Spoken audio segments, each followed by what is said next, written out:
So I changed a lot of starters in my days, but never have I once heard this noise. That's probably why I wouldn't start. Something broken and loose in there.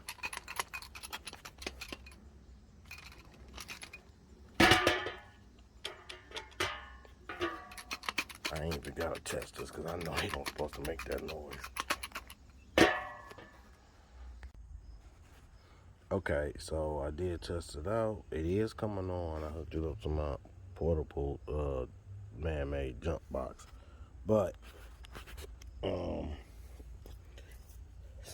look at this very carefully.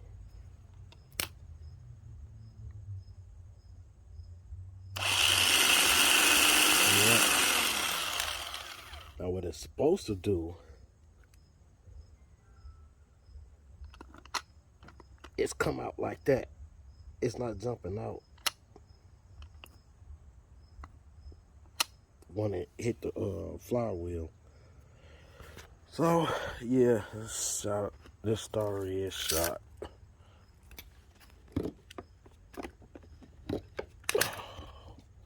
Definitely shot.